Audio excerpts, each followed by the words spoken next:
जय हिंद दोस्तों।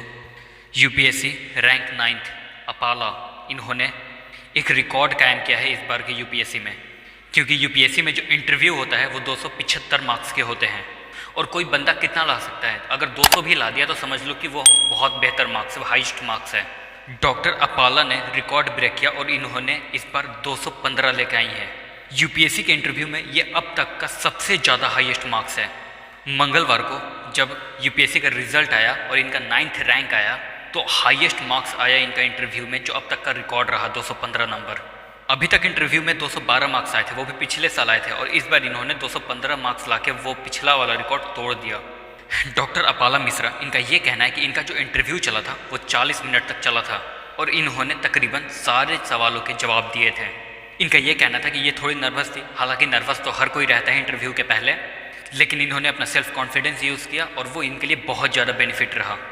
इनके तरफ से ये टिप्स है कि जब इंटरव्यू देने जा रहे हो तो पैनिक होने की ज़रूरत नहीं है। खुद को जितना ज़्यादा कंट्रोल में रख सको उतना बेहतर होगा, और खुद में सेल्फ कॉन्फिडेंस इंप्लीमेंट करना बहुत ज़्यादा ज़रूरी है।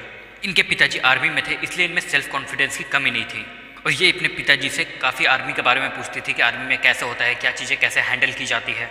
और ये हमेशा सेल्फ डिसिप्लिन में रहती थी, क्योंकि आर्मी के जो लोग होते हैं वो खुद डिसिप्लिन को फॉलो करते हैं और अपने बच्चों को भी फॉलो करवाते हैं डिसिप्लिन। इनका ये कहना है कि इन्होंने 1 साल पहले एक पोस्टर लगाया था अपने घर में कि ये अंडर 50 में आएंगी, मतलब 1 से 50 के बीच में आएंगी। ये पोस्टर ये दिन और रात देखती रहती थी, लगातार ही देखती रहती थी। हालांकि एक तरह से आप बोल सकते हैं law of attraction. Amitabh Mishra जो कि अपाला के पिताजी हैं, उनका ये कहना है, हालांकि वो कर्नल रह चुके हैं आर्मी के अंदर, कि इनकी पढ़ाई 8 से 10 घंटे की होती थी। उसके बाद फिर ये टेबल टेनिस खेला करती थी शाम को 1 घंटे, अपने माइंड को रिलैक्स करने के लिए या फिर इधर उधर करने के लिए, ताकि पढ़ाई से थोड़ा ब्रेक लिया जा सके। इनकी जो पोजीशन आई है वो 9th पोजीशन आई है। इन्होंने 9वां रैंक हासिल किया है। इनके जो बड़े भाई है वो भी मेजर है आर्मी के अंदर।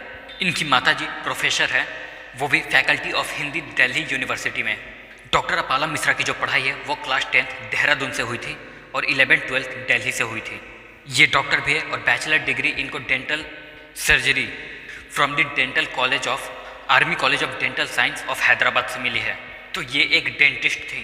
2018 में इन्होंने पढ़ाई शुरू की थी। सबसे पहले इन्हें एग्जाम के पैटर्न को समझा, उसके बाद अपनी स्ट्रेंथ और अपनी वीकनेस को समझा, फिर उसके बाद इन्होंने अपना शेड्यूल बनाया 7 से 8 घंटे का। इन्होंने शुरुआत में कोचिंग ली थी, फिर उसके बाद सेल्फ स्टडी किया इन्होंने। सबसे बड़ी बात यह है कि इनका जो पहला अटैम्प्ट था वो अनसक्सेसफुल था, क्योंकि उस टाइम पे इनको पता नहीं था। उसके बाद सेकंड अटैम्प्ट भी इनका अनसक्सेसफुल ही रहा और ये इनका 3rd अटैम्प्ट है, और 3rd अटैम्प्ट में इन्होंने 9th रैंक हासिल की। अगर हम इनकी एडवाइस की बात कर ले तो ये एडवाइस क्या दे रही हैं, तो इनका ये कहना है कि सबसे पहले आप बैलेंस बना ले इमोशनल और मेंटल हेल्थ को लेके, क्योंकि ये एग्ज़ाम दोनों को ही टेस्ट करता है, और जो मोस्ट इंपॉर्टेंट है वो है आपका सेल्फ कॉन्फिडेंस। इनका ये भी कहना है कि आपको अपने आप से अवेयर होना बहुत ज़्यादा ज़रूरी है। सबसे पहले आप अपने नाम को लेके जानिए कि आपका नाम रखा क्यों गया है, मतलब आपके नाम का अर्थ क्या निकल रहा है। हो सके तो इसकी हिस्ट्री के बारे में जानिए, अपने नाम की हिस्ट्री क्या है आपके। उसके बाद आपको अपने स्टेट और आपके शहर के बारे में एक एक चीज़ पता होनी चाहिए, यानी कि हर एक चीज़ आपको अपने स्टेट के बारे में पता होनी चाहिए कि क्या चल रहा है, कैसे चल रहा है, क्यों चल रहा है, उसे बेनिफिट क्या है, लॉस क्या है, सब कुछ आपको अवेयर रहना होगा। आपको अपनी हॉबीज़ के बारे में पता होनी चाहिए कि आप क्या क्या करते हैं, आपकी ख्वाहिश क्या है। जो आती है वही बोलिएगा, ज़्यादा हीरो बनने की ज़रूरत नहीं है। जो नहीं आती वो बिल्कुल भी मत बोलिएगा, वो वर्ड ऐड भी मत कीजिएगा जो आपको नहीं आती। अटायर, यानी कि उनका ये कहना है कि जैसे उन्होंने जो साड़ी पहनी थी उसके ऊपर भी सवाल पूछ लिया गया था, तो अपने अटायर के बारे में भी जानिएगा आप। मतलब ये कि आप अपने आप के बारे में पूरा अवेयर रहिए। और सबसे मेन पॉइंट ये कि आपको हर चीज़ में अपनी ओपिनियन रखनी होगी, क्योंकि यूपीएससी में वे फॉरवर्ड और कंक्लूजन बहुत ज़्यादा इंपॉर्टेंट रोल प्ले करते हैं। जैसे कि कुछ भी आप पढ़े उस न्यूज़ में ये देखिए कि आपका ओपिनियन क्या है उसको लेके, उसका कंक्लूजन क्या निकल सकता है। आप उस चीज़ की केस स्टडी करो, उसके बाद ओपिनियन होना कि अगर आप उस जगह पे होते तो आप कैसे हैंडल करते उस मोमेंट को। तो ये इस मेथड से और इस तरीके से आप यूपीएससी की इंटरव्यू क्रैक कर सकते हैं। तो आई थिंक आपको ये वीडियो नॉलेजेबल लगा होगा, इंटरेस्टिंग भी लगा होगा। फिर मिलते हैं नेक्स्ट वीडियो में। जय हिंद।